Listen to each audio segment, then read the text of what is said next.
Good morning बच्चों। आज UP board intermediate physics के दूसरे सेट की मैं बात करूंगा। कल पहला सेट लिया था ना मैंने 346 GA, आज है 346 GB।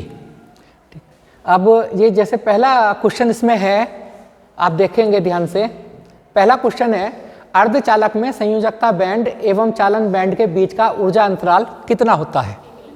कितना होगा? आंसर लिखें 5 electron volt, 15, 1 electron volt, 0 1 electron volt. क्यों 0 होगा? तो 0 कब होगा? 0 कब होगा पता है? 0 होने का मतलब क्या है और 1 इलेक्ट्रॉन वोल्ट होने का मतलब क्या है? 0 होने का मतलब है इलेक्ट्रॉन आराम से जो दो बैंड थे ना, कंडक्शन बैंड और वैलेंस बैंड, उनके बीच इलेक्ट्रॉन आराम से चले जाएंगे। पर इसमें अर्धचालक में 1 इलेक्ट्रॉन वोल्ट होता है। 15 इलेक्ट्रॉन वोल्ट कहाँ होगा? इंसुलेटर में, कुचालक में। तो इसका आंसर क्या है? अर्धचालक के लिए क्या है? 1 इलेक्ट्रॉन वोल्ट, ये इसका आंसर है। ठीक। अगला क्वेश्चन, हाइड्रोजन परमाणु की 2 उत्तरोत्तर कक्षाओं में इलेक्ट्रॉनों के कोणीय संवेग में अंतर कितना होगा? उत्तरोत्तर जानते हैं आप? पिछले साल कौन सी कक्षा में थे? कक्षा 11 में। आज इस साल 11 से 12 में आ गए। उत्तरोत्तर 6ठी 7वीं 8वीं 9वीं 11 12 है ना। तो 2 कक्षाओं के बीच के कोणीय संवेग का अंतर। चलो एक काम करते हैं, कोणीय संवेग का फॉर्मूला क्या होता है? J बराबर होता है NH/2π। रिची यही होता है बेटा, है ना। चलो हम 11वीं कक्षा की बात करें। 11वीं कक्षा में कितना था कोणीय संवेग? 11H/2π। n की जगह 11 लगा लेंगे, है ना। और 12वीं कक्षा में जब आप आए तो कितना होगा? 12H/2π। और इनका अंतर पूछा है। क्या पूछा है? इनका अंतर। तो अंतर कैसे कैलकुलेट करूंगा? अंतर J2 माइनस, अब ये मत कहना कि मैंने 11 12 पे ले लिए। आप तो कोई से उत्तरोत्तर ले लो, पहली दूसरी तीसरी, घटा के क्या आया? H/2π। क्या आया? क्लियर। अगला क्वेश्चन, 5000 इलेक्ट्रॉन वोल्ट ऊर्जा वाले, नोट ना करें, नोट इसमें से मैं कह रहा हूं कि आपके असलियत में अपने आप करके देखें। ठीक है बेटा, अपने आप क्या करके देखें? इन्हें करके देखें। साथ साथ लिख सकते हैं, मेरे कोई प्रॉब्लम मुझे नहीं है। स्पीड से लिखें तो पर ध्यान समझने पर दें। अच्छा ये होता है कि हम समझें फिर अपने आप करें, जरूरत पड़े तो वीडियो देख लें। तीसरा, 5000 इलेक्ट्रॉन वोल्ट ऊर्जा वाले इलेक्ट्रॉन, एक इलेक्ट्रॉन है जिसकी ऊर्जा 5000 इलेक्ट्रॉन वोल्ट है। चलिए ऊर्जा को क्या कहूंगा? क्या कह दूं? गतिज ऊर्जा है ना। क्या लिखूं? 5000 इलेक्ट्रॉन वोल्ट। जब भी इलेक्ट्रॉन वोल्ट आता है हम जूल बनाते हैं। कैसे बनाएंगे जूल? 5000 गुणा 1.6 गुणा 10 की घात -19 और हो जाएगा ये जूल। हो जाएगा। डी ब्रॉगली तरंग दैर्ध्य। कल पहला सेट याद आया जे? पहले सेट में बेटा ये था कि तरंग डी ब्रॉगली तरंग दैर्ध्य और गतिज ऊर्जा में क्या संबंध है, और आज ये है कि न्यूमेरिकल दे दिया, है ना। डी ब्रॉगली तरंग दैर्ध्य का फॉर्मूला था H/√2m/k। था या नहीं था? वैल्यू पुट कर लेंगे ना अपने आप। H की वैल्यू क्या लगेगी? 6/6 × 10⁻⁻√। m कहाँ का द्रव्यमान होगा? इलेक्ट्रॉन का। इलेक्ट्रॉन का क्यों होगा भाई? सवाल इलेक्ट्रॉन का है। जब सवाल इलेक्ट्रॉन का है तो मैं क्या हाथी का द्रव्यमान लगा दूं? या नहीं, हाथी का लिख दो 500, 1 कुंटल। इलेक्ट्रॉन का द्रव्यमान कितना होता है? 9 गुणा 10 की घात -31 और H ये K का मान लगेगा, आंसर आ जाएगा इतने मीटर। बोलो बात समझ में आई या नहीं आई? तो तीनों क्वेश्चन क्लियर, और 3 क्वेश्चन में 2 क्वेश्चन पिछले सेट के हैं। ठीक, अगला क्वेश्चन ले लें। चलो आगे चलते हैं हम। कितना अच्छा क्वेश्चन। विद्युत चुंबकीय विकिरण में रेडियो आवृत्ति का परास क्या है? रेडियो आवृत्ति का परास याद करो। पिछले सेट में अवरक्त विकिरण का परास बताया था, है ना। आज मैंने नहीं बताया, अपने आप आया था ना। आज क्या आ गया? रेडियो आवृत्ति। विद्युत चुंबकीय विकिरण मैंने बताया था, गामा किरणें, एक्स किरणें, पराबैंगनी, है ना, याद है। और पराबैंगनी के बाद क्या था? दृश्य प्रकाश के बाद अवरक्त विकिरण, और अवरक्त विकिरण के बाद रेडियो तरंगे। ये था या नहीं था? ये सब विद्युत चुंबकीय तरंगे हैं, और ये विद्युत चुंबकीय तरंगों का तरंग दैर्ध्य का बढ़ता क्रम है। किसका बढ़ता क्रम है? तरंग दैर्ध्य का। है। मैंने इनका परास कल बताया था अवरक्त विकिरण का, और याद है अवरक्त विकिरण में मैंने एक बात बताई थी, अवरक्त विकिरण कहते हैं ऊष्मीय विकिरण को, ऊष्मा को, है ना। और अवरक्त विकिरण की क्या आवृत्ति बताई थी मैंने, याद है? 10 की घात 14 से 10 की घात 10 हर्ट्ज तक। ये रेडियो आवृत्ति की क्या होगी, इससे कम होगी। तरंग दैर्ध्य ज्यादा होगी और आवृत्ति, ये तरंग दैर्ध्य का बढ़ता क्रम है और आवृत्ति का घटता क्रम है। और इसकी आवृत्ति होगी 10 की घात 10 से शुरू होगी और 10 की घात 6 तक होगी। तो पहला आंसर। और इस बहाने याद दोनों हो गए, ये हो गए, याद नहीं हुए, हो गए। चलो बहुत अच्छी बात। 200 ओम प्रतिरोध वाले, अगला क्वेश्चन आ गया हूं मैं। 200 ओम प्रतिरोध, प्रतिरोध को क्या कहूंगा, कैपिटल आर, कितना है, ओम। 1 हेनरी प्रेरकत्व, प्रेरकत्व कहते हैं एल को, है ना।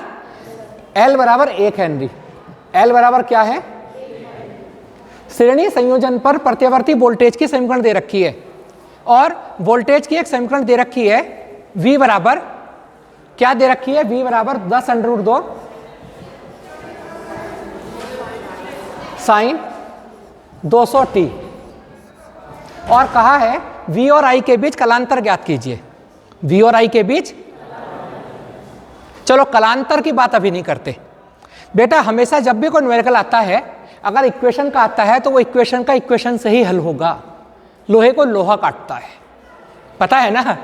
अब ये इक्वेशन V की लिखी हुई है, तो V की एक समीकरण आपको याद होगी, V बराबर V0 sine omega t। Clear? बोलो, V की जगह V है, बराबर की जगह बराबर है, V0 की जगह कौन है, 10√2 वोल्ट। एक बात सावधान, जब इक्वेशन का क्वेश्चन आता है तो बेटा यहाँ पर ये अगर यहाँ मात्रक लिखा होता है अधिकतर, अगर यहाँ मिली वोल्ट लिखा आ गया ना इसके आगे, इक्वेशन के आगे, तो समझ लो मिली वोल्ट है, वोल्ट है तो वोल्ट है, नहीं लिखा है तो क्या है, स्टैंडर्ड वैल्यू है, वोल्ट है। क्लियर? मैंने तुलना कर ली, टी की जगह टी है, ओमेगा की जगह कौन है, 200 क्या, 200 रेडियन पर सेकेंड। चलिएगा, अभी तो बात अधूरी रह गई है ना। बात अधूरी क्या है, अब यहां पर क्वेश्चन ये आता है, भाई हमें तो कलांतर ज्ञात करना था। किसे कहते हैं कलांतर, फैजान किसे कहते हैं, कला किसे कहते हैं? हाँ, नहीं, आर्ट को नहीं, कला, कला का मतलब ये होता है, बैठ जाओ बेटा। कल अगर मुझे मैं ये बताऊं कि कल आप क्लास में नहीं थे मेरी, मैंने किसी और बच्चे से पूछा, मैंने पूछा भाई बेटा कल आज फैजान नहीं आया, कहाँ गया है? एक बच्चे ने बताया सर कल जब आपकी क्लास थी वो 2 बजे पड़ाव चौक पर, है ना, पड़ाव चौक से 100 मीटर दूरी पर, पड़ाव चौक को सेंटर मान लो, पड़ाव चौक से 100 मीटर दूरी पर एक दुकान, उस दुकान का नाम बताया जो भी है, उस दुकान पर बैठा हुआ टिकिया खा रहा था। वो उसने कला बताई आपकी। कला का मतलब है समय बता दिया, किस क्षण कोई कण मूल बिंदु से कितनी दूरी पर है और क्या किस दिशा में मूवमेंट कर रहा है, वो कला है। नहीं बात समझ में आई? अब ये कलांतर का मतलब क्या है? कलांतर का मतलब है V और I के बीच जो कलाओं का अंतर है। कलांतर का मैंने एक फॉर्मूला बताया था आपको, ये LR परिपथ है, और LR परिपथ में कलाओं का अंतर होता है XL बटा R। क्या होता है? और XL का मान होता है ओमेगा L बटा R। ओमेगा की वैल्यू यहाँ पर आई है 200, L की वैल्यू यहाँ पर आई है आपकी 1, और R की वैल्यू भी 200 है। तो क्या आ गया, tan phi की वैल्यू 1 आ गई। अगर tan phi की वैल्यू 1 आई है तो phi कितना होगा, 45। तो कलांतर कितना आया, 45। बोलो समझ में आया? जब तक विज्ञान को डेली जीवन के एग्जाम्पल से नहीं जोड़ोगे समझ में नहीं आएगा, हल्का नहीं होगा, है ना। अब कला समझ में आया ना आपको? तीनों क्वेश्चन हो गए मेरे, एक रह गया। जब एक प्रकाश किरण वायु से कांच में जाती है, देखो पिछले सेट में क्या आया था, मैं पिछले सेट से क्यों जोड़ रहा हूं, आप देखेंगे जब आप, मैं 20 सेट कराऊंगा आपको, मेरा दूसरा सेट है आज, 20 सेट आप देखेंगे, 10 सेट के बाद आधा पेपर मिलना शुरू हो जाएगा। अभी देखो दूसरे सेट में 2-3 क्वेश्चन मिल गए। तो क्या हुआ, जब पिछली बार क्वेश्चन क्या था कि एक तरंग एक माध्यम से दूसरे माध्यम में जाती है, कौन सा गुण नहीं बदलेगा, कौन सा? देखो आधों को याद है, आवृत्ति है। तरंग दैर्ध्य बदलेगी। तरंग दैर्ध्य का फॉर्मूला होता है बेटा, तरंग दैर्ध्य का फॉर्मूला यहाँ बदलने का होता है माध्यम के चेंज होने पर। एक लैम्डा डैश बराबर लैम्डा बटे एन। वो वायु से कांच में गई है, वायु से कहाँ गई है? और वायु के सापेक्ष कांच का अपवर्तनांक लगभग 1.5 होता है। 1 से ज्यादा है ना? जब 1 से ज्यादा है तो तरंग दैर्ध्य कम हो जाएगी। तरंग दैर्ध्य क्या हो जाएगी? परंतु अगर यही क्वेश्चन आए और वो क्वेश्चन ये आए कि एक प्रकाश है, प्रकाश किरण है और वो ए माध्यम से बी माध्यम में जा रही है और बी माध्यम का अपवर्तनांक कम है, तो क्या होगा? बढ़ जाएगा। यानी डिपेंड इस बात पर करता है माध्यम का अपवर्तनांक किस में जा रहा है, वो समझ रहे हैं ना? फिलहाल वायु से कांच में जाने पर तरंग दैर्ध्य घट जाएगी। आगे चलें, ठीक। खंड बा, स्थिर विद्युतिकी का गॉस का नियम लिखिए। गॉस का नियम तो सबको याद है, क्या है? वैद्युत क्षेत्र में पिछले सेट में क्या था? आया था विद्युत फ्लक्स, और आज गॉस का नियम। गॉस का नियम क्या है? वैद्युत क्षेत्र है ना? और वैद्युत क्षेत्र में क्या है? कोई हमने एक बंद पृष्ठ की कल्पना कर ली, ठीक। गॉस का नियम यह कहता है किसी बंद पृष्ठ से होकर गुजरने वाला वैद्युत फ्लक्स फाई, उस पृष्ठ में जितना आवेश है, जितना क्या है, उस आवेश का 1/ε0 गुना होता है। 1 क्या होता है? चलो आगे चलते हैं। मेरा फेवरेट क्वेश्चन एक और है, और याद करो पिछले सेट में ये भी मैंने कराया है। देखो बेटा, क्वेश्चन अधिकतर वही रहते हैं, उन्हें थोड़ा सा घुमा देते हैं। पिछली बार क्वेश्चन क्या था? ओमीय और अनोमीय चालक के लिए विभवांतर और धारा के बीच ग्राफ खींचिए। विभवांतर धारा के बीच ग्राफ खींचिए। आज क्या है? कम विभवांतर पर धात्विक चालक। कम विभवांतर पर धात्विक चालक मतलब वो ओमीय चालक है, और कम विभवांतर पर धात्विक चालक, या वो तांबे का तार हो, चाहे वो चांदी का तार हो, सोने का तार हो, वो ओमीय चालक है। और ओमीय चालक के लिए विभवांतर और धारा के बीच ग्राफ खींचिए। लीजिए मैं खींच देता हूं ग्राफ। ओहो, ये वाई अक्ष एक्स अक्ष मूल बिंदु, धारा ले ली एक्स अक्ष पर, वाई अक्ष पर कौन लिया?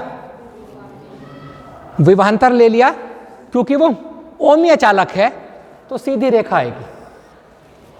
क्लियर? और दूसरे में क्या कहा? टॉर्च के बल्ब के लिए। टॉर्च का बल्ब कैसा बताया था मैंने? अनोमीय। डायोड कैसा है? अनोमीय। थर्मिस्टर कैसा है? अनोमीय। और अगर ये यहाँ कम विभवांतर पर ना होकर आता, ज्यादा विभवांतर पर, तब भी ये कैसा होता? अनोमीय। ठीक, तो अनोमीय के लिए क्या बताया था मैंने? धारा विभवांतर कैसा बताया था? ये सीधी रेखा नहीं होगी। यही तो अंतर है ओमीय अनोमीय में। चलो आगे क्वेश्चन देखो, वही फिर मेरा फेवरेट आ गया। विभवांतर से त्वरित एक आवेशित कण के लिए डी ब्रोगली तरंग दैर्ध्य का सूत्र लिखिए। कल भी आया था, है ना? डी ब्रोगली का अभी सूत्र क्या बताया था मैंने? ताजा लैम्डा बराबर h बटे √2m_k। अरे इतनी ठंड भी नहीं हो रही जो तुम्हारे मुंह से सूत्र नहीं निकल रहा। वो बालक क्या जो फिजिक्स पढ़ रहा और मुंह से फॉर्मूला ना निकले, धारा प्रवाह फॉर्मूला ही ये फिजिक्स है। तो लैम्डा का सूत्र बोलो क्या है? h बटे √2m_k। और मैं इसे कह सकता हूं, अगर विभवांतर के पदों में लिखना है तो h बटे √2m_qv। 2m। चलो आगे, एक चालक पर 24 × 10⁻⁻⁸ कूलाम का धन आवेश है। कैसा आवेश है? धन। 24 × 10⁻⁻18 कूलाम। बताइए इस पर कितने इलेक्ट्रॉनों की कमी अधिकता है? मेरे करने की जरूरत नहीं है शायद। धनावेश है तो इलेक्ट्रॉन की क्या होगी? कमी। और ऋणावेश है तो क्या होगी? इलेक्ट्रॉन की। और फॉर्मूला क्या लगता है? Q बराबर Ne। कर लोगे इसे तो अपने आप, या इसे भी मैं ही करके दिखाऊं? हाँ देखो, एक्टिव रहा करो, सारी इंद्रियां एक्टिव होनी चाहिए। जब हम पढ़ा रहे हैं तो अपने हाथ से लिख रहे हैं, साथ साथ आंखें देख रही हैं, कान सुन रहे हैं, है ना? और मुंह से फॉर्मूले निकल रहे हैं। अरे जरा हंसी भसी पढ़ा करो, ये क्या सीरियस होकर थोड़ी पढ़ा करते हैं, है ना? पढ़ाई के लिए आनंद की जरूरत है। उत्तल लेंस की फोकस दूरी 10 सेमी है और अवतल लेंस की फोकस दूरी 50 सेमी है। क्या अंतर है दोनों की फोकस दूरी में? एक की पॉजिटिव होगी और एक की, उत्तल लेंस की फोकस दूरी 10 सेमी है तो f1 बराबर 10 सेमी, और अवतल लेंस की फोकस दूरी चलो, दोनों लेंस संपर्क में रखे हैं, आगे चलूंगा ही नहीं। दोनों लेंस संपर्क में रखे हैं तो मिलकर एक लेंस युग्म बनाया। पहले उसकी फोकस दूरी कैलकुलेट कर लेते हैं, बाकी बात बाद में करेंगे। ठीक। फैजान, तुम्हें मेरी क्लास में मजा नहीं आता क्या? तो क्यों भागते हो? मेरी क्लास से क्यों भागते हो? अब नहीं होगा, पर होना नहीं चाहिए ना। ये तो खुद ही, या तो मैं भाग जाऊं, अगर मैं पढ़ाने लायक नहीं हूं तो मैं तुम्हारी क्लास छोड़ दूंगा, है ना। हो सकता है मुझे फिजिक्स ना पढ़ानी आती हो। 1/f बराबर 1/f1 प्लस 1/f2। f1 की जगह 1/10 और f2 की जगह 1/50। यहां से हम f कैलकुलेट कर लेंगे ना। इस संयोजन से 25 सेमी दूरी पर वस्तु रखी है। वस्तु कहां रखी जाती है? हमेशा लेंस के बाईं ओर। और बाईं ओर की दूरी कैसी होती है? दिया कैसी होती है? बाईं ओर की दूरी माइनस होती है। तो वस्तु की दूरी को u कहते हैं और u बराबर -50 सेमी। और प्रतिबिंब की स्थिति पूछिए, v ज्ञात करना है। 1/v माइनस 1/u बराबर 1/f। हाँ, ये 20, चलो कोई नहीं, 25 हो गया, मैंने पॉइंट लगा दिया, है ना। तो ठीक है बेटा, कला संबद्ध स्रोत से आप क्या समझते हैं? कला संबद्ध स्रोत, देखो कला संबद्ध, मैंने बताया था कला, अभी बताई थी कला। अभी अब 26 जनवरी परेड होगी ना, हमारे माननीय प्रधानमंत्री जी के आगे निकलेंगे ना, राष्ट्रपति जी के आगे, तो वो जब जवान चलते हैं, क्या चलते हैं? Left right left. अभी आप लोग परेड करोगे ना बाहर, तो कैसे? लेफ्ट राइट, मतलब एक साथ पैर उठेगा, एक साथ बैठेगा, एक साथ उठेगा, एक साथ। तो वो एक कला में है सब, वो सब क्या है? एक कला में है। तो कला संबद्ध स्रोत ऐसे स्रोत जिनसे उत्पन्न तरंगों के बीच कलांतर नियत रहे। ऐसे स्रोत जिनसे उत्पन्न तरंगों के बीच कलांतर नियत रहे। ऐसे स्रोत जिनसे उत्पन्न तरंगे समान कला में हों। आपने देखा होगा यंग के प्रयोग में एक रेखा छिद्र रखा था, उस रेखा छिद्र से बराबर दूरी पर 2 रेखा छिद्र करे थे, तो ये दोनों छिद्र कैसे होंगे? कला संबद्ध स्रोत होंगे। एग्जाम्पल भी दे दिया ना। चलो आगे चलें। अगला क्वेश्चन है मेरा तीसरा। एक द्विउत्तल लेंस की वक्रता त्रिज्याएं 15 सेमी और 30 सेमी हैं। उत्तल लेंस है एक, देखो इसकी वक्रता त्रिज्या कैसी होगी भाई? इस वाले पृष्ठ की दाईं ओर और इस वाले पृष्ठ की, यानी ये R1 होगा। R1 चूंकि दाईं तरफ है तो वो 15 सेमी होगी प्लस 15 सेमी, और वो चूंकि बाईं ओर है दूसरे पृष्ठ के केंद्र, तो R2 बराबर -30 सेमी। उसने ये पूछा इसे 1.65 अपवर्तनांक वाले द्रव में डुबो दें। डुबोने की बात चल रही है लेंस को, तो द्रव का अपवर्तनांक है n डैश, कह दूंगा उसे कितना? 1.65, और लेंस का अपवर्तनांक है 1.5। लेंस की प्रकृति कैसी होगी और लेंस की फोकस दूरी कितनी होगी? बच्चों, जब किसी लेंस को हम ज्यादा अपवर्तनांक वाले द्रव में डुबोते हैं तब लेंस की प्रकृति बदल जाती है। उत्तल लेंस डुबोगे तो अवतल की तरह कार्य करेगा, और अवतल लेंस डुबोगे तो उत्तल की तरह कार्य करेगा। ठीक, पता है ना। फोकस दूरी का फॉर्मूला, जनरल फॉर्मूला होता है 1/f बराबर n-1 1/r1 माइनस 1/, परंतु ये वायु में है।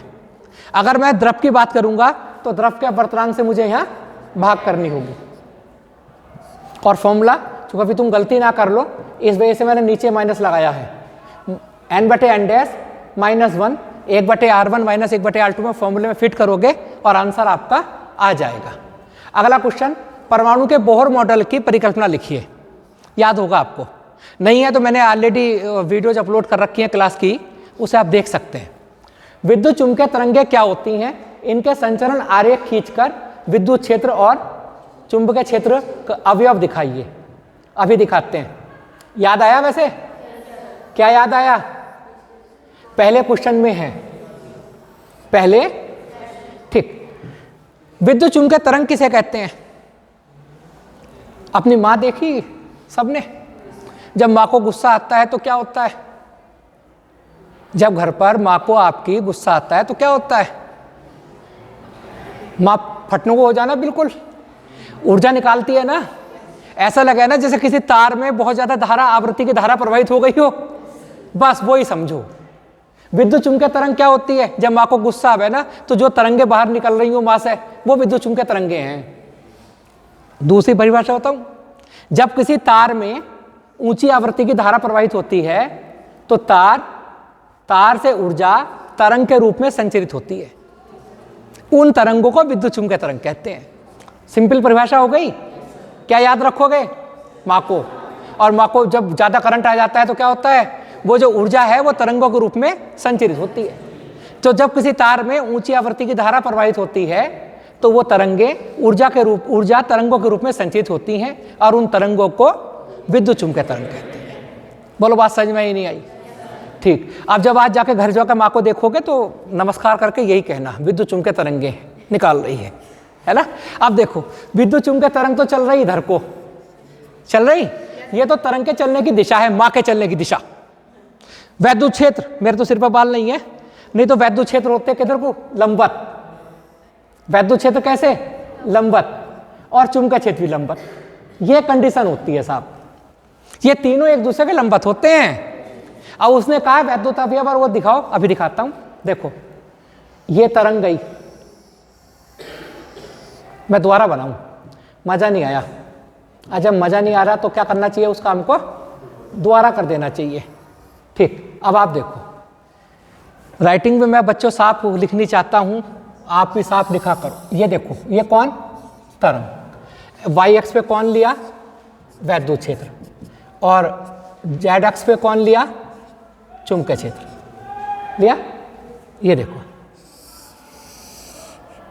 ठीक ठीक ठीक। इसमें वैद्युत कंपन कहां बनेंगे? वाई एक्स पर। ये बिल्कुल सजा के बना, बिल्कुल सीधी लाइन, बिल्कुल। ये क्या? वैद्युत क्षेत्र। चूंकि प्रतिवर्ती धारा है तो नीचे आ जाएगा अगले चक्र में। भूल जाओगे तुम इसे? अब इसे नहीं भूलोगे ना। अब प्रतिवर्ती धारा है, आधे चक्र में फिर ऊपर आ जाएगा। बोलो, बात समझ में आई नहीं आई? ठीक है। और चुम्बकीय क्षेत्र,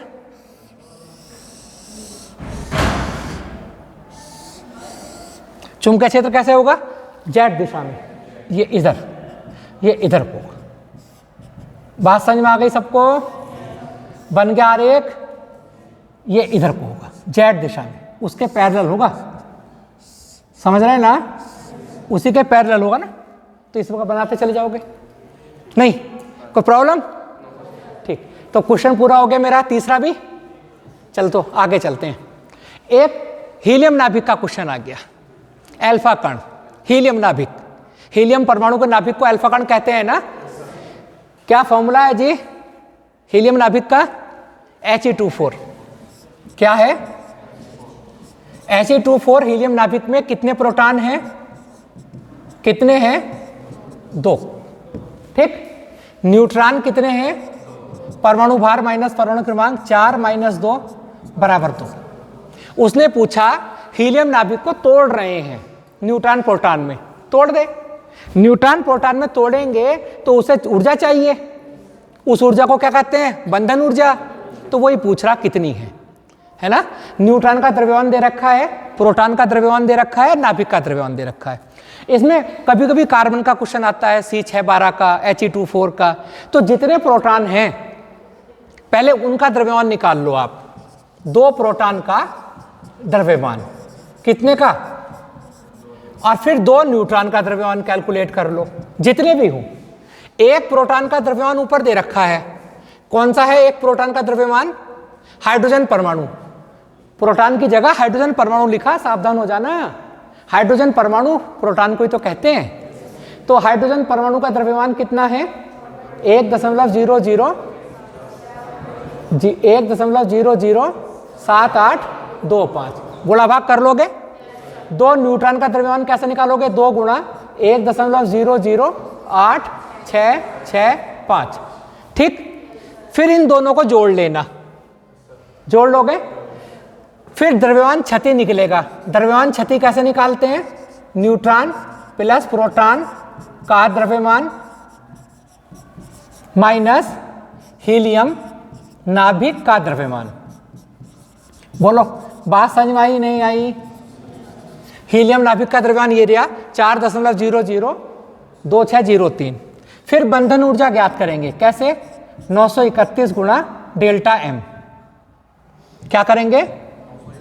931 गुणा डेल्टा एम कर लोगे भैया, और मात्रक आएगा MeV। MeV की full form million electron volt. AMU की full form atomic mass unit. द्रव्यमान की सबसे छोटी इकाई AMU एटॉमिक मास यूनिट। अगर द्रव्यमान AMU में दे रखा है तो ऊर्जा का मात्रक क्या आएगा? MeV। MeV क्या होगा? Million electron volt. कभी कभी इसी क्वेश्चन में प्रतिन्यूक्लियन बंधन ऊर्जा पूछता है, ठीक? तो प्रतिन्यूक्लियन बंधन ऊर्जा क्या होगी? E बार कहते हैं कुल बंधन ऊर्जा बटे न्यूट्रॉन प्लस प्रोटॉन की संख्या, द्रव्यमान नहीं, न्यूट्रॉन प्लस प्रोटॉनों की कुल संख्या। न्यूट्रॉन कितने थे? 2। प्रोटॉन कितने थे? 2। तो 4 से भाग करेंगे, ठीक? वो क्या आएगी? प्रतिन्यूक्लियन बंधन ऊर्जा। एक क्वेश्चन वैसे ही पूछता हूं, सेट में नहीं आया। एक AMU के तुल्य ऊर्जा कितनी होती है? एक AMU के तुल्य ऊर्जा कितनी होती है? बताओ। एक AMU के तुल्य ऊर्जा होती है 931 MeV। कितनी होती है? MeV। एक AMU के तुल्य ऊर्जा कितनी होती है? तुम लोगों ने जवाब नहीं दिया। अरे E का फॉर्मूला क्या बताया था? E बराबर 931 गुणा डेल्टा एम। डेल्टा एम की जगह 1 रख दो तो 931 गुणा 1 कितनी आई? वो तो फॉर्मूले से याद हो जानी चाहिए। अब याद रहेगी? चलो आगे। प्रिज्म के पदार्थ के अपवर्तनांक का सूत्र विचलन कोण और प्रिज्म के कोण के पदों में निगमित कीजिए। आर्टिकल है, कर लोगे इसे? तो एक बहुत अच्छा क्वेश्चन। एक 50 वाट और 100 वोल्ट के लैंप को, एक 50 वाट और 100 वोल्ट के लैंप को 200 वोल्ट और 50 हर्ट्ज के मेंस से जोड़ा गया है। लैंप को जलाने के लिए उसके श्रेणी क्रम में जुड़े आवश्यक संधारित्र की धारिता ज्ञात कीजिए, ठीक? मतलब दोबारा इसे पहले समझा दें क्वेश्चन। पहले बेटा जब तक ध्यान से नहीं पढ़ोगे आंसर अच्छा नहीं निकलेगा। अच्छा बताने से पहले अच्छा सुनना जरूरी है, ठीक? क्वेश्चन को दोबारा पढ़ें। एक 50 वाट और 100 वोल्ट का लैंप, एक लैंप है,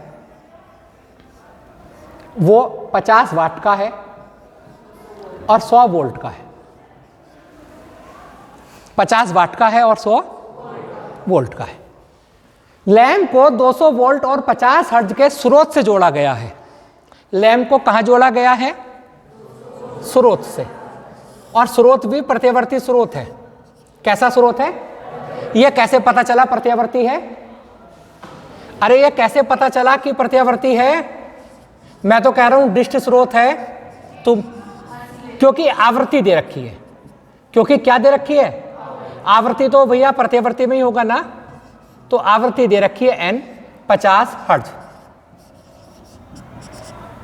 श्रेणी क्रम में उसे लैंप को जलाना चाह रहे हैं हम, तो श्रेणी क्रम में कितना संधारित्र की धारिता जोड़नी पड़ेगी?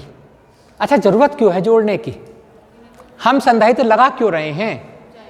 संधारित्र इस वजह से लगा रहे हैं, ये बल्ब फ्यूज हो जाएगा। बल्ब तो 100 वोल्ट का है और बल्ब को दे रहे हैं 200 वोल्ट, तो 100 वोल्ट तो फालतू दे रहे हैं हम, वो तो ज्यादा 100 वोल्ट ले सकता है। अच्छा चलो एक बात बताएं, इस बल्ब पर 50 वाट 100 वोल्ट लिखा है, इसका मतलब क्या है? अब तो खैर बल्ब लगा, अब तो एलईडी लगा रहे हो तुम लोग कम वाट की, है ना। 100 वोल्ट 50 वाट का मतलब क्या है ये बताओ। एक बल्ब पर लिखा है 50 वाट 100 वोल्ट, इसका मतलब क्या है?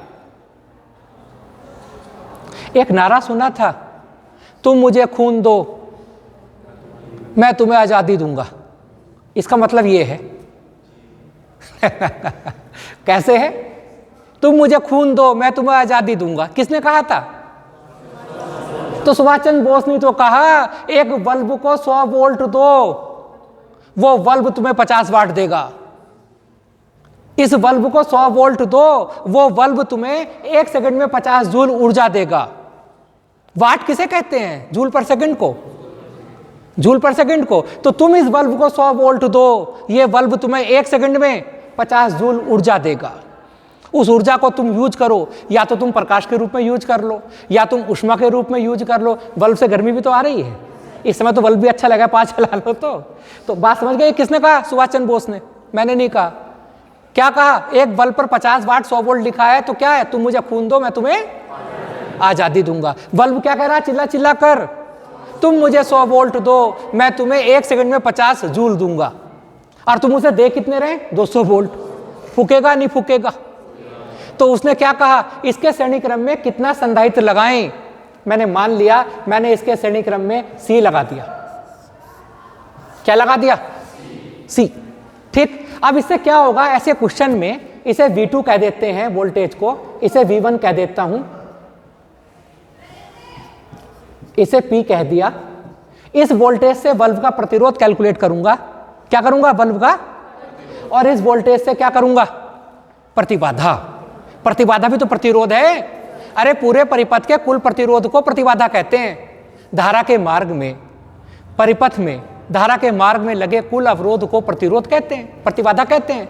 ठीक, पहले धारा निकाल लेते हैं। P बराबर VI, P की जगह कौन? 50, V1 की जगह कौन? 100, और I आ गया यहां से 1/2 एम्पियर। बोलो आया या नहीं आया? उंगली से लिखूं? चलो चलो, अब इससे क्या निकालते हैं? प्रतिरोध। R बराबर क्या होता है? V1/I। V1 कितना? 100, I1 1/2 कितना आया? 200 ओम आया। चलो अब Z निकालता हूं। Z बराबर V2/I, ये कुल प्रतिरोध है। V2 200 है और I 1/2 है, कितना आया? 400 ओम। बोलो आया? यानी हमारे परिपथ में 200 ओम है पर हमें 400 ओम की जरूरत है। और चूंकि Z, R और XC में एक सूत्र होता था, Z बराबर √ बोलो R का वर्ग प्लस XC का वर्ग। यहां से हम XC कैलकुलेट कर लेंगे। क्या भाई? Z की जगह 400 लगा देंगे, R की जगह 200 लगा देंगे। तो आया या नहीं आया? तो अब क्या होगा जी? अब हुआ, हमें तो वो निकालना है ओमेगा और C निकालना है। C कैसे करूंगा? बोलो XC बराबर 1/ωc।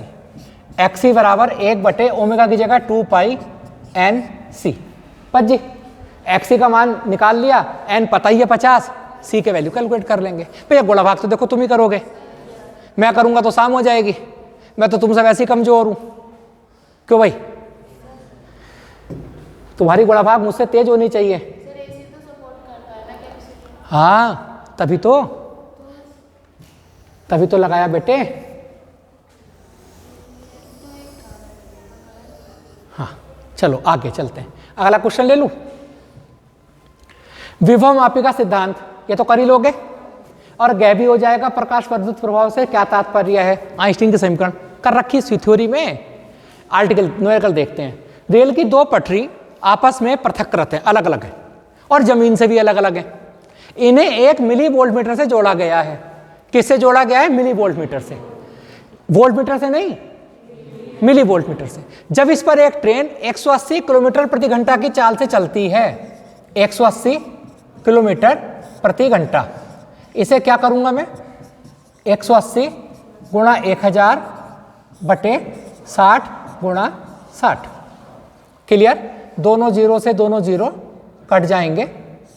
नहीं जी, 6 से 3 बार, और 3 से 6 2 बार, और 2 से 100 50 बार। लो, मुझे तुम कहते हो मैं गुणा भाग नहीं जानता, मैंने कर दी ना इतनी बड़ी गुणा भाग। चलो जी, वोल्ट मीटर का पाठ्यांक क्या होगा? अरे वोल्ट मीटर का पाठ्यांक का मतलब है वोल्टेज कैलकुलेट करनी है, प्रेरित विद्युत वाहक बल कैलकुलेट करना है मिली वोल्ट में। काय में? अगर वोल्ट मीटर होता तो वोल्ट में करता। यही तो कहानी है भाई। आगे दशमलव ऊर्ध्वाधर घटक दे रखा चुंबकीय क्षेत्र का। चुंबकीय क्षेत्र का ऊर्ध्वाधर घटक को या तो V कहते हैं या B sin थीटा कहते हैं।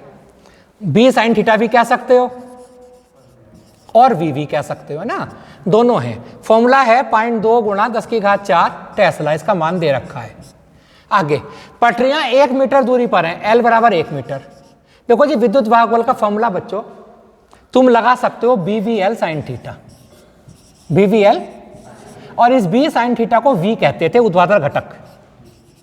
बस जी, v का मान लगा लेते हैं 0.2 गुणा 10 की घात 4, v का मान 50, l का मान 1, तो आंसर 0.2 गुणा 1 50, पॉइंट से 0 उड़ जाएगा, 2 पंजे 10, 10 की घात 5 वोल्ट आ गया।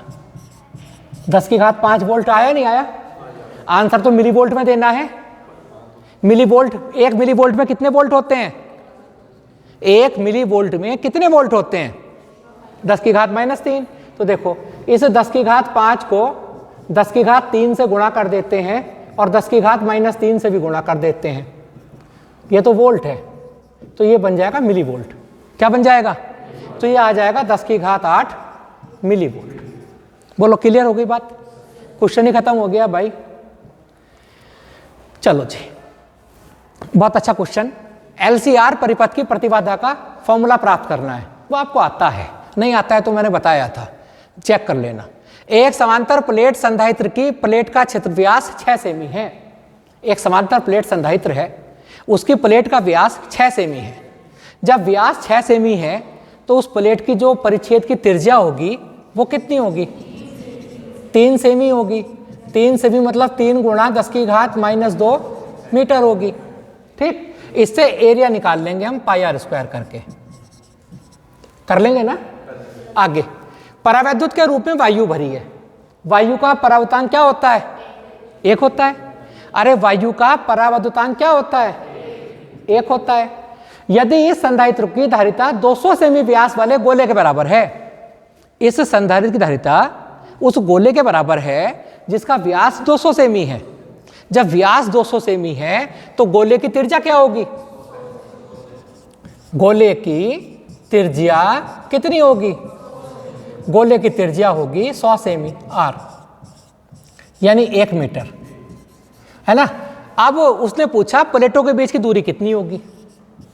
अब बच्चों, दो धारिताएं बराबर हैं, संधारित्र की धारिता और गोले की धारिता एक दूसरे के बराबर है। अब बताओ संधारित्र की धारिता कितनी होगी? संधारित्र की धारिता होती है K ε0 A बटे D होती है, और गोले की धारिता क्या होती है? 4 पाई ε0 K R।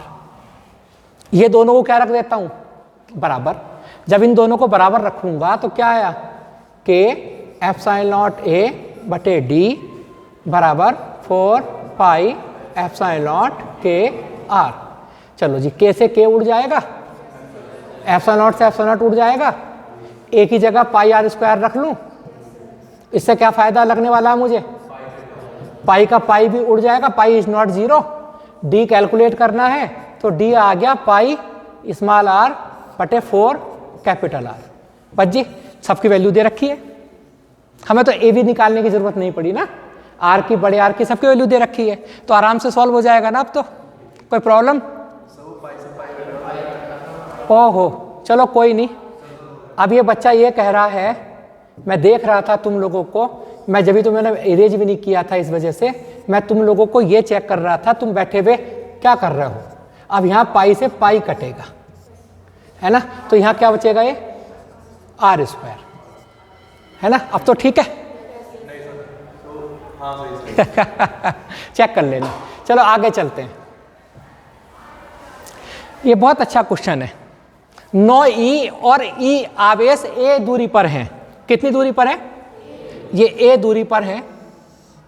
एक प्लस का 9e आवेश है और एक प्लस का e आवेश।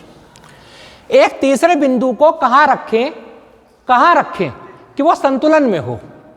ठीक, संतुलन का मतलब जान रहे हो? ये बीच की दूरी a है और एक तीसरे आवेश को रखना है, उसे कहां रखें कि वो संतुलन में हो। संतुलन कब माना जाता है? जब देखो जी, तीसरा आवेश रखना है मुझे। मान लिया मैंने तीसरा आवेश यहां पर रख दिया, या कहीं भी रख दूं बाहर। देखो जी, ये आवेश भी प्लस का है, ये आवेश कैसा है, और ये आवेश कैसा है? प्लस का। इन दोनों के बीच बल आकर्षण का होगा या प्रतिकर्षण का?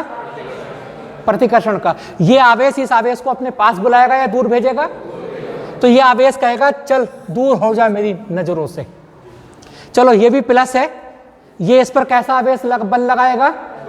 ये भी दूर करेगा, यानी ये दोनों के दोनों तो उसे दूर भेज रहे हैं। यानी अगर मैं तीसरे आवेश को ये प्लस और बाहर रख दूं तो ये तो बल कभी आवेश संतुलन में आ ही नहीं सकता। संतुलन में आएगा कब? जब 2 बल लगे या 4 बल लगे, उनका परिणामी 0 हो। ये दोनों तो एक दिशा में लग रहे हैं, परिणामी 0 तो होगा ही नहीं। चलो इसे को मैं जरा बीच में रख के देखता हूं। कहा? इस तीसरे आवेश को मैं अब बीच में रखता हूं। ये मैंने बिंदु P पर रख दिया, Q आवेश को A से x दूरी पर रखा। ये दूरी कितनी होगी? A minus x. अब पहले बल देख लेते हैं। ये भी प्लस और ये भी प्लस, इनके बीच बल प्रतिकर्षण का। इस पर ये बल लगाएगा इधर को, उसे कह दूंगा P पर लगा बल A के कारण FPA। F इसके कारण प्लस के कारण इस पर इधर को लगेगा, इसे कहूंगा FPB। दोनों बल विपरीत हैं, अब काम बन सकता है। यानी अगर दोनों तरफ आवेश बराबर धन आवेश हैं या दोनों तरफ ऋण आवेश हैं तो बिंदु बीच में लेना होगा। कहाँ लेना होगा? बिंदु। अब ये दोनों बल अगर बराबर हैं और विपरीत हैं तब ऐसा हो सकता है संतुलन में आ जाएगा। नहीं, क्लियर बात या नहीं? मैंने बताया बाहर मत रख लेना, अगर एक प्लस एक माइनस होता तो जरूर बाहर रख के आ जाता। चलो, जितना बल P पर A के कारण होगा उतना ही बल P पर B के कारण अगर है तो ऐसा हो सकता है। फॉर्मूला बताओ बल का? 1/4 पाई एप्सिलॉन नॉट के। ये इसे मैंने Q1 कह देता हूं, इसे Q2 कह देता हूं और इसे Q3। क्या ये 2 और 1 और 3 के बीच है? Q1 Q3 और बीच की दूरी कौन है? x। यहां बताओ 1/4 पाई एप्सिलॉन नॉट के कौन होगा? Q3 Q2 और बीच की दूरी कौन है? A माइनस एक्स का। चलो कैंसिल आउट, दोनों में Q3 भी कैंसिल आउट। क्यों? क्या बचा? Q1 अपॉन एक्स स्क्वायर बराबर Q2 अपॉन Q1 की वैल्यू कौन है? 9e बटे एक्स स्क्वायर। Q2 कौन है? e बटा e से e कैंसिल आउट, वर्गमूल ले लेते हैं 3 बटा x बराबर 1 बटा a माइनस एक्स। हल कर लोगे? हल करके कहीं की वैल्यू आएगी? x की। फिर हम लिखेंगे क्या? 9e आवेश से इतनी दूरी पर जो भी आएगा उतनी दूरी पर आवेश को रखने पर उसको संतुलन में होगा। बोलो समझ में आया नहीं आया? आगे आर्टिकल भूचुंबकत्व का अवयव याद होगा? नहीं है तो कर लो।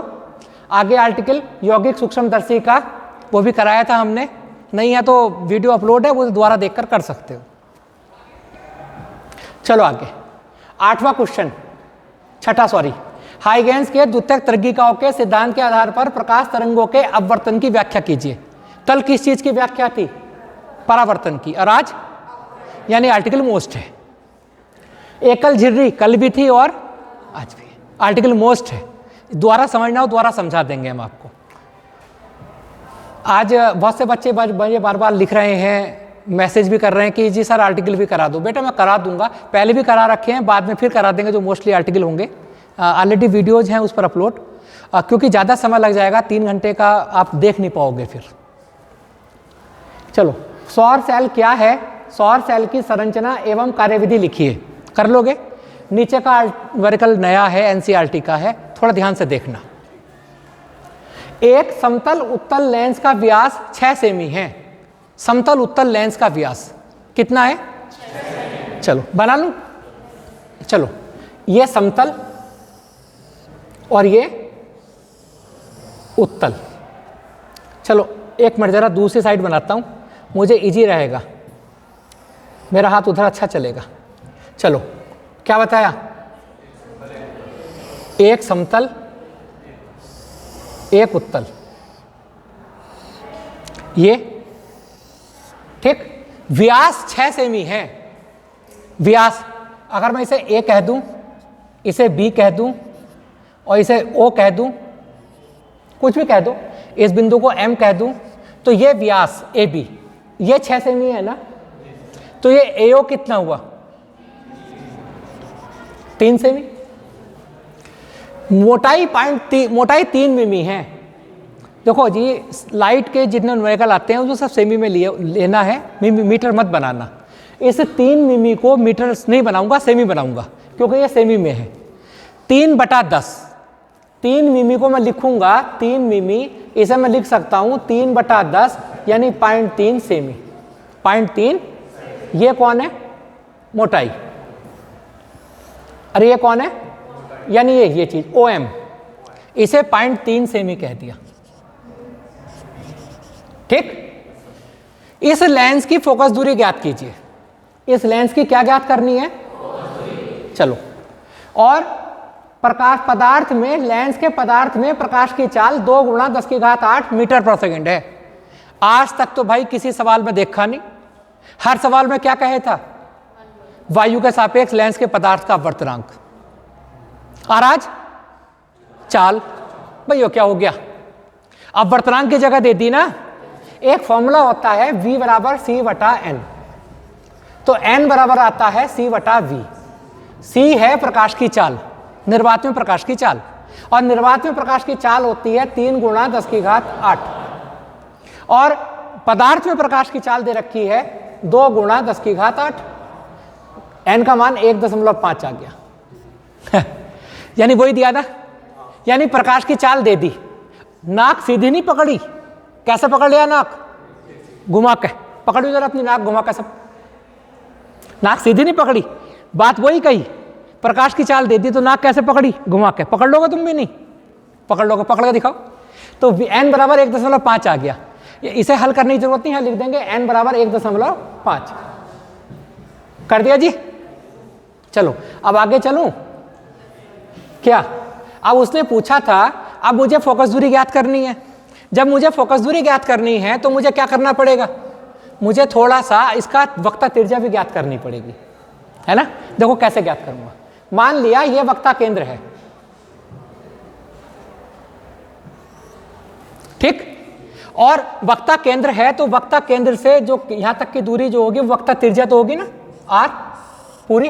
भाई यही तो चाप खींची है, ये तो चाप खींची। भाई ये दूरी तो वक्ता त्रिज्या है, यही तो दूरी वक्ता त्रिज्या होगी इसकी पृष्ठ की, जो उत्तल पृष्ठ है। समतल पृष्ठ की कितनी होती है? अनंत। भाई समतल पृष्ठ की कितनी वक्ता त्रिज्या होती है? अनंत। पर इसकी कितनी होगी? R। ये पूरी दूरी R। ये दूरी कितनी होगी? C से लेकर O तक की R - 0.3। क्यों? भाई ये यहां से लेकर यहां तक की दूरी R है, ये दूरी 0.3 है, तो ये दूरी कितनी बची? R - 0.3। ये दूरी R है और ये 3 सेमी है ना। समकोण त्रिभुज में अगर मैं त्रिभुज ACO की बात करूं, क्यों भाई, इस त्रिभुज में कर्ण का वर्ग बराबर लंब का वर्ग प्लस आधार का वर्ग। कर्ण कौन? AC का वर्ग बराबर CO का वर्ग प्लस AO का वर्ग, यही तो होगा। यानी क्या होगा बताओ? R का वर्ग बराबर R - 0.3 का वर्ग प्लस 3 का वर्ग, है ना। अच्छा क्वेश्चन है या नहीं है ना। बताओ R का वर्ग बराबर, बोलो R - 0.3 का वर्ग बताओ। A - B का होल स्क्वायर क्या होता है? A² + B² - 2AB। तो क्या होगा? R² 0.3 का whole square minus 2 × 0.3 × R + 9। R का वर्ग छोड़ सकते हैं हम 0, 0.3 का वर्ग 0.09, 0.6 R + 9, 0.6 R इधर आ जाएगा 9.09, और R बराबर 9.09 बटे 0.6। पॉइंट से पॉइंट उड़ जाएगा तो 90.9 बटे 6। R की वैल्यू लगभग, क्यों भी लगभग 15 के आसपास आ जाएगी। क्लियर? 15.1 समथिंग कर लेना अपने आप कैलकुलेट। ये R1 कह देंगे इसे हम। क्या कह देंगे इसे? जब इसे R1 कह देंगे हम तो क्या होगा? R1 तो इसे कह दिया। अब लेंस की फोकस दूरी का फॉर्मूला क्या होता है?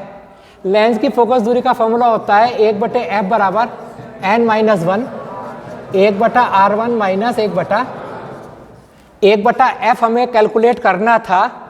n की जगह 1.5 आया था, R1 की जगह 15 आया है, और दूसरे पृष्ठ का अनंत है। क्या है? चलो इस अच्छे क्वेश्चन को मैं सॉल्व ही कर देता हूं। 1.5 में से 1 गया 0.5, 1 बटे अनंत 0 होगा बटे 15 और f की वैल्यू यहां पर आपकी आ जाएगी। कैसा लगा क्वेश्चन? ठीक, बहुत अच्छा क्वेश्चन है। आगे चलते हैं। एक और क्वेश्चन है, मेरा फेवरेट है ये, आखिरी क्वेश्चन बचेगा इस सेट का, फिर आखिरी में तो दोनों डेस्क्रिप्टिव आए हैं। एक समान वैद्युत क्षेत्र में स्थित द्विध्रुव गुण की परिभाषा के ऊपर आर्टिकल है, वो कर लेंगे आप। ये क्वेश्चन बड़े ध्यान से समझने का है, किरचॉफ के नियम के ऊपर है। ठीक, इस को मैं थोड़ा बना देता हूं कि कुछ कैमरे में ना जब चूंकि वाइट आता है स्क्रीन तो क्या होगा, ये दिखता नहीं है, कभी कभी ब्लर हो जाता है, तो इसे मैं बना देता हूं।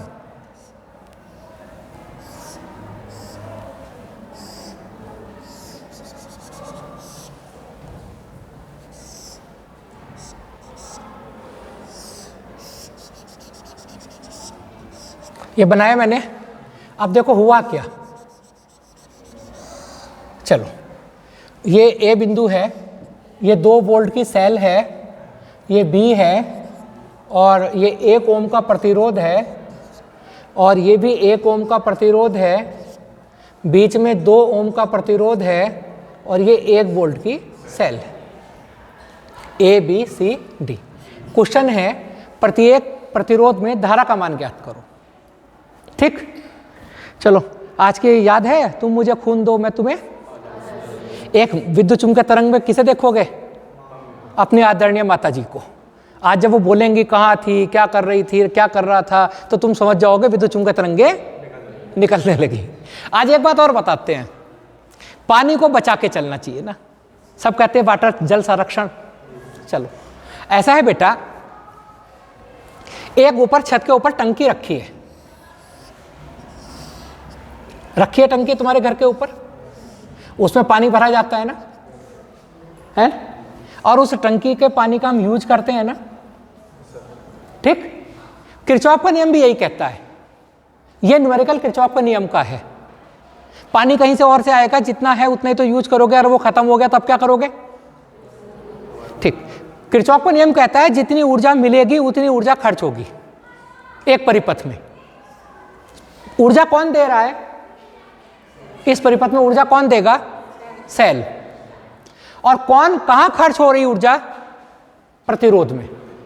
अगर प्रतिरोध ना हो तो ऊर्जा खर्च होगी क्या? आप लोग कभी क्लास से गायब हो जाते हो तो कहीं ना कहीं प्रतिरोध तो है किसी के। अभी कुछ पूछना शुरू करूंगा ना तो ये कहोगे 200 बच्चों में से क्या कहोगे? आज ये हो गया जी, कल ये हो गया जी, आज पापा घर पे नहीं थे। कोई कोई कहेगा घर पे कोई नहीं था। अब जब घर पे कोई नहीं था ताला लगा कहा जाता, कोई कोई सेंटेंस बोलेगा। तो प्रतिरोध तो है, उन प्रतिरोध में ऊर्जा का क्या होता है? व्यय होता है। मैं फिलहाल पानी की बात पर आता हूं। आपने घर की टंकी में, आपके घर कितने लीटर की टंकी रखी है? 1000। 500 लीटर की भी होगी। चलो 500 लीटर की टंकी आपके यहां है और आपने 500 लीटर पानी भर लिया। जब आप सुबह उठे तो टंकी पूरी फुल थी, 500 लीटर। यानी अब जो भी वेस्ट होना है, जो भी हम खर्च करेंगे इस 500 में से करेंगे या नहीं करेंगे? मैं कहता हूं आज की इक्वेशन बनाओ अपने घर के पानी की। तो 500 लीटर लिया आपने, कहा सुबह सबसे पहले उठेंगे जाड़ों में तो हम 5 परिवार में 5-6 लोग हैं। अब तो संयुक्त परिवार रहते ही नहीं, हर एक की टंकी अलग अलग हो गई। पहले ना टंकी थी, ना एकल परिवार था, संयुक्त परिवार था, नल से निकला था, पता ही नहीं चला था कितने लीटर निकल गया। क्यों अवनीश? अब उस 500 लीटर में तुमने कहा हमने पहले जी सबने 1-1 लीटर पानी पिया, 5 आदमी हम, चलो माइनस 5 लीटर। 5 लीटर कहाँ पिया? सुबह गर्म पानी पिया सबने। उसके बाद हम सब नहाए जी, 5 आदमी नहाए, एक आदमी 120 लीटर में, एक आदमी जो है 50-50 लीटर में नहाया। तो 6 आदमी कितने में नहाए? 300 लीटर। तो माइनस 300 लीटर का नहाना हो गया। फिर हमने जी फिर पी लिया जी, 10 लीटर पानी फिर पी गए हम, पिया। फिर हमने बर्तन मांजे जी, 50 लीटर में बर्तन मांज लिए जी, और बराबर कितने बचे? 500 माइनस 5, 305, 315, 365, कितने बचे? 135 लीटर बराबर आ गया। ये आया। अगर उसमें हम टंकी में पानी और भर लेंगे बीच में तब क्या होगा? तो यहां प्लस लगाएंगे। क्या लगाएंगे? इसी प्रकार किरचॉफ के नियम की समीकरणें बनेंगी। कहीं प्लस आएगा कहीं माइनस आएगा। जहां प्रतिरोध आया वहां क्या आएगा, माइनस। जहां सेल आया वहां क्या आएगा, प्लस। माइनस भी आ सकता है। सेल ऐसा भी तो हो सकता है उस सेल को चार्ज कर रहे हैं, उस सेल की पोलरिटी उल्टी हो। फिलहाल इस इक्वेशन को बनाते हैं हम, जो मैं आपको बात बताना चाह रहा था वो एक इक्वेशन हम किसी भी चीज की बना सकते हैं, मैं ये कहना चाह रहा था। तो किरचॉफ के नियम को अलग मत समझना कि ये भारी नहीं है, ठीक। अब आप देखो मैं कैसे, मैं क्या कह रहा हूं उस बात को सिद्ध करता हूं। देखो मैं ए से चला, ए से सेल आया, सेल के ऊपर जो बड़ा सिरा होता है उससे धारा निकलेगी, मान लिया कौन, I1। कौन, I1 इधर को गई, कौन गई, I1 इस बिंदु पर आकर मिली। इस सिरे से कौन गई, I2। इस सेल में कौन धारा गई, I2। I2 भी बिंदु सी पर मिली। इस बिंदु सी पर दोनों धाराएं मिल रही हैं। ऊपर से कौन आ रही है, इधर से कौन आ रही है, दोनों मिलकर इधर एंट्री कर गई। इस 2 ओम में धारा कौन बह रही है, इस बिंदु पर जाकर फिर दोनों क्या हुई, इधर को I1 चली गई और इधर को, यही तो हुआ है, नहीं हुआ, समझ में आई बात। अब मैं इस वाले पाश की बात करता हूं, इस वाले खंड की बात करता हूं। ए से चले बी पर गए, बी से सी पर गए, सी से ए पर गए। जहां से चले थे वहीं पर लौट कर आना है और किरचॉफ का नियम लगाऊंगा। किरचॉफ का नियम क्या था, सिग्मा आई आर बराबर सिग्मा ई। मैं क्या कहता हूं, जितनी ऊर्जा मिली उतनी ऊर्जा खत्म, बस। बताओ ए से चले, ए से चले, पहले कौन आया, सेल, कितनी ऊर्जा दे रहा हमें, 2 वोल्ट। हमने 2 लिख लिया। हमने क्या लिखा, क्योंकि हमारी जेब में 100 लीटर पानी आया, हमारी जेब में अब 2 वोल्ट कौन आया, 2 वोल्ट की ऊर्जा आ गई। आगे चले, वीर तुम बढ़े चलो, धीर तुम बढ़े चलो। रास्ते में नदी हो, पहाड़ हो, पर रास्ते में प्रतिरोध आ गया। प्रतिरोध कितने ओम का आया, कितनी ऊर्जा का दिया होगा, माइनस। माइनस क्योंकि प्रतिरोध तो ऊर्जा को सोख लेगा। ऊर्जा कितनी सोखेगा, धारा गुणा प्रतिरोध। कितनी सोखेगा, प्रतिरोध कितना, धारा कितनी, तो क्या करूंगा, माइनस 1 धारा 1 गुणा I1, प्रतिरोध गुणा धारा।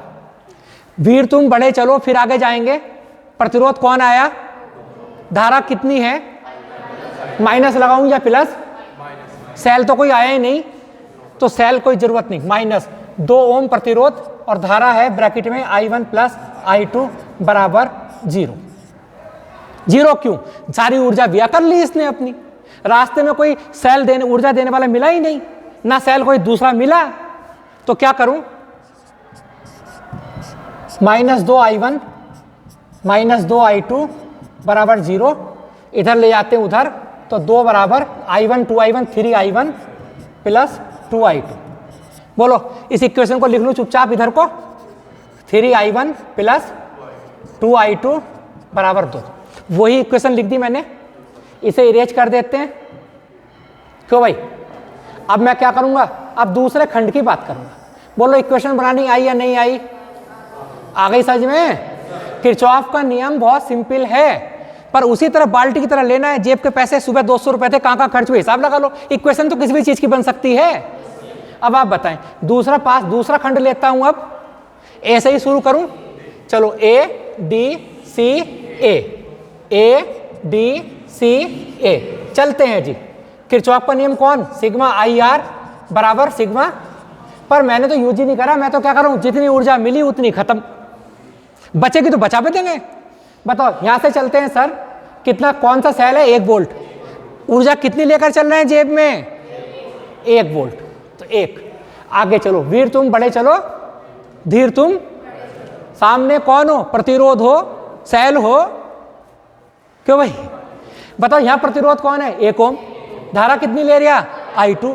कितना व्यय होगी ऊर्जा, -1 गुणा I2, फिर माइनस, क्योंकि फिर 2 ओम आ गया।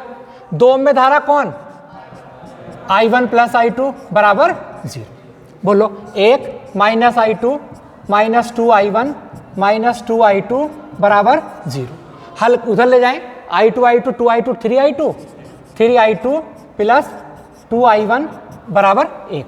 अब ये इक्वेशन आ गई साहब, कौन, 3I2 प्लस 2I1 बराबर 1। बोलो जी, इन दोनों समीकरणों को हल कर लोगे और इन दोनों समीकरणों को हल करने के बाद कहाँ के मान आ जाएंगे? I1 I2 के। भाई I1 I2 के तो मान आएंगे इनके हल करके। फिर क्या पूछा था? प्रतिरोध में धारा क्या कहोगे? 1 ओम में धारा I1, 1 ओम में धारा I2 और 2 ओम में धारा I1 + I2। आंसर आ गया जी। इस प्रकार जब सेल आएंगे तो उसका क्वेश्चन भी हल करूंगा। ठीक, नेक्स्ट क्वेश्चन, दोनों आर्टिकल है, पीएन संधि डायोड और अल्फा करंट प्रकीर्णन का प्रयोग। मेरी बात समझ में आ गया? इसे ध्यान से करना, हल करना। कल फिर मिलेंगे। Thank you.